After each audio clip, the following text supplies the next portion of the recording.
So I was trying to figure out what to talk to you about for a few minutes, and I was told, and I think you had a presentation on this yesterday. You know, I'll try and speak in terms that I think apply to both of our countries. Excuse me if I delve a little more, perhaps, into Canadian examples, but I know that you guys saw some numbers yesterday that showed, despite everything that we have done as a government, and I would argue we're probably one of the most pro-labor governments, pro-union governments in modern Canadian history. Numbers aren't there. That your membership is still drawn to go towards conservative governments. And that's a multifaceted problem. But I thought what I would do was just spell out a few things. Nobody likes to be told how to vote, so I'm not here to do that. You guys are, too smart and too seasoned. But maybe to throw some things out there, some of which may stick, some of it might make sense. I go back to one of the first things that we did when we got elected. The Liberal Party in Canada was a distant third place. And for my American friends, we were a party that had pretty much, ruled the 20th century. And yet it was waning. You had a far more left wing in the NDP. You had a right wing that was getting more right wing with the Conservative Party. And it seemed like things were getting polarized and the Liberal Party was way behind. One of the smarter things that we did was we listened to unions very early on, way back in 2012, 2013. And we started establishing our policies based on that. That took a significant turn for us. So I would say, look, one of the things that we did do, one of the things I would say, first of all, if I were going to give 5 reasons. Reason 1 is that we are a party that is, for the furthest thing from being threatened by you, we want to include unions at the center of the table when we make policy decisions. We want to rip up those things, number 2, that have been put in by other governments deliberately to undermine unions. One of the first things we did when we got into government back in 2015, 2016, was get rid of 2 laws. And for Canadian union leaders, all I got to do is say the numbers, 525, 377. They know what I mean. One of those laws was meant to make it far harder for a union to certify and far easier to decertify. And the second law would have exposed a union's finances at the negotiating table to the employer, completely undermining their negotiating position. We ripped those up right away. Our credibility on that's quite good. We do not offer distractions to working people. We attempt to handle problems head on. In other words, I'm not in the business of stoking fear. I'm not in the business of distractions. You get told, don't worry about your wages, worry about the World Economic Forum. Don't worry about health care for your family, worry about immigrants taking your jobs. Don't worry about cuts to education, worry about transgender teenagers and drag queens reading at libraries, and they're distractions. They divide working people, and divided people don't join unions. Which brings me, I think, to number 3. I think unions, frankly, threaten a lot of politicians. I think that they are scared when you come together. That was one of the reasons why they came up with these 2 laws that we got rid of, 525 and 377. The latest example of this, I remember hearing about it, and I was coming out of a cabinet meeting, and I was trembling. I was so angry. But we had heard about education workers in Ontario. They were getting ready to strike this past fall. I mean, I'm not talking teachers here. I'm talking about, janitorial staff. I'm not talking about probably some of the lowest paid union workers in a very prosperous province of Ontario. They were getting ready to strike this past fall, and that's their right. And the Conservative government of Ontario wanted to use a constitutional clause in our Charter of Rights and Freedoms, called the Notwithstanding Clause. And the Notwithstanding Clause, when a provincial government uses it, suspends your rights, certain rights. They wanted to preemptively use it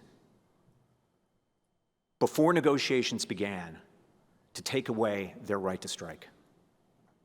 It was huge. And when the Conservatives back home in Ottawa were asked what they thought of it, preemptively suspending workers' rights, they answered, of course we support that. Of course. I'm not actually one of the most partisan of politicians, I'll be very honest with you, but you got to know that there are different sides in this racket. One that will offer distractions, and then one that is very much about the meat and potatoes. If you are a pro-worker, you listen to workers when they tell you what they need. And when workers form unions and they tell you what they need, you listen to them.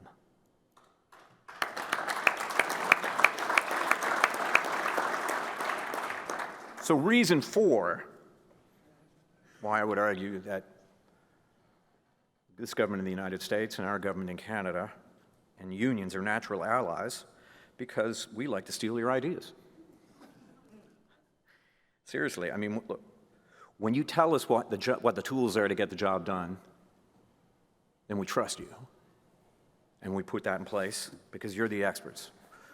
When trade unions told us that they needed tax-deductible travel and relocation expenses, we listened. I was a little worried there because Tim just pretty much laid out everything I've done, so I don't really got nothing left here to talk about. But that was important. It was particularly important for the crowd out my way, the island of Newfoundland, which, like Florida, is in the Atlantic, but unlike Florida, right now is getting freezing rain at -5. That's where I grew up. That's where I'm going back to tonight, actually. But people in my place, out in Newfoundland, they have been traveling for 30 years, building up 2 provinces and our oil industry in Alberta and Saskatchewan, plus our own oil industry back in Newfoundland. I'm incredibly proud of these workers. They are my constituents. And, you know, when we asked them to do a job 30 years ago, we asked them to figure out how to get oil out of sand. Not only did they do that, but they made Canada the 4th biggest producer of oil and the 5th biggest producer of natural gas in the world. It's incredible. And out my way, in the middle of the North Atlantic, where, you know, the seas around Ireland or other parts of the North Atlantic look positively calm compared to where we are, we asked them to figure out how to get oil out of that place. ExxonMobil says it's the harshest environment that they drill in the world. And we figured it out. And I think that that's very important because those workers showed incredible grit and ingenuity and friggin' hard work. And we need them now. We need them to figure out how we lower emissions. We need them. I was Minister of Natural Resources, Tim said, before I took on Minister of Labor. And I found the best ideas, the most creative ideas on how we retain people in the oil and gas industry. I need them in the oil and gas industry.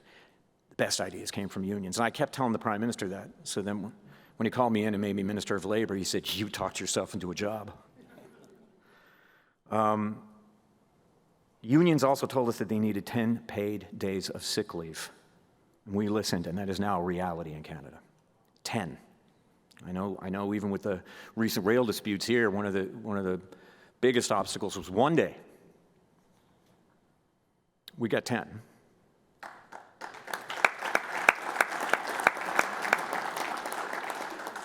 You cannot have tired and sick workers on important things like rail lines. We saw that in Ohio. You need to make sure that people are looked after. And we landed on 10 days because, you know, coming out of COVID, we figured, you know, we were asking people to quarantine for 2 weeks. We figured that was a reasonable amount of time. And that we did not want people having to choose between getting paid or getting better. And not only did we support that, and not only did other parties support that, the Conservative Party in Canada supported that as well. We had unanimous consent. Trust me, that doesn't happen very often, as I know it doesn't happen very often here in the United States. Unanimous consent on that one. So we're proud that we got that far there. Right now, we are working to ban scabs in order to keep collective bargaining free and fair. It's something that the labor movement in Canada has been asking for decades, since I would argue its inception. We'll be introducing legislation on that this year, a ban on replacement workers.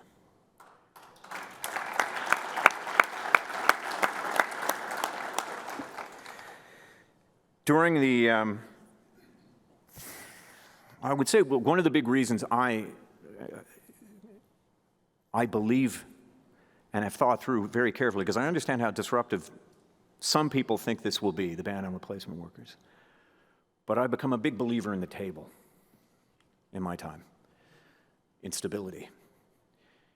And my feeling is that the more that both parties stay at the table, concentrate on the table, concentrate on negotiating a solution, the sooner you find that solution, and the more sustainable it is. Best solutions are found at the table. And we all know how scarring it can be when you involve replacement workers, how distracting it could be in the short term in finding an agreement, but in the medium and longer term, people have long memories about actions like that. It's highly emotional, and it hurts. So we're getting rid of it. During the pandemic, when workers told us, you know, if you want us to stay home, you need to make sure that you pay for food and rent, we listened. Workers who have at least half their hours in the pandemic got $2,000 a month. Canada came away from, I think, the pandemic with fewer lives lost, a stronger economy than just about any other G7 nation, I think just about any other OECD nation, because we listened to you guys. We listened to the experts. So to make it official, we are creating a union-led advisory table to help workers succeed in a rapidly changing labor and market. And not, you know, just because of the way that the energy markets are changing, but also automation, also AI. How do we deal with that? How do we deal with that together? You know, in Newfoundland, the Canning family, they live on a little island off of Newfoundland, which is an island, and they live on an island called Mirasheen Island. They have been building boats for generations. They're boat builders, handcrafted. Now, AI can study their designs, it can learn the assembly process, but it cannot reproduce their intuition. The Cannings can tell from the grain on a piece of timber whether it'll work as a keel or as a gunwale. AI cannot replace that intuition, cannot replace that experience, and no union will ever let us forget that, nor should you. Which brings me to the final reason.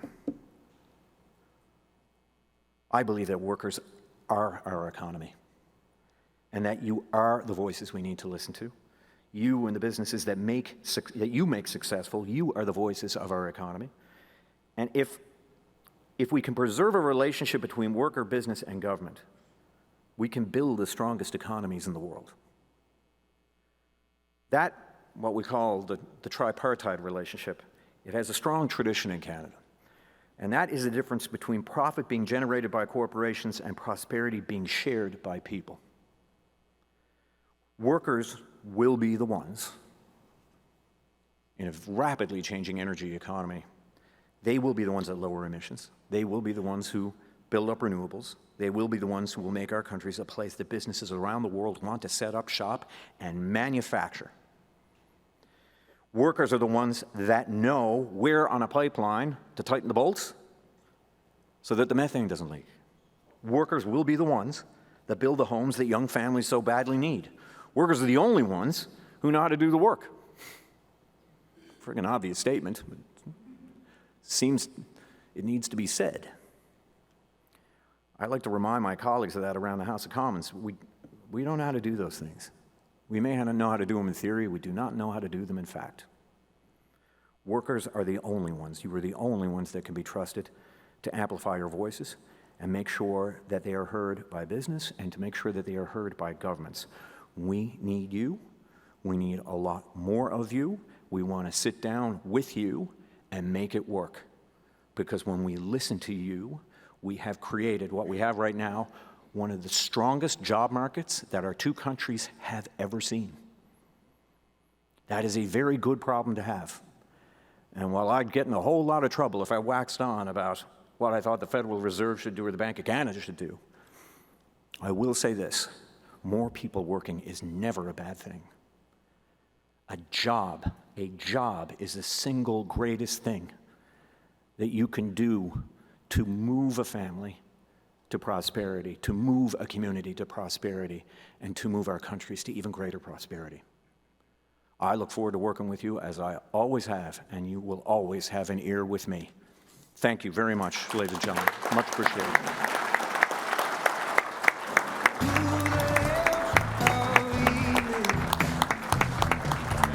Into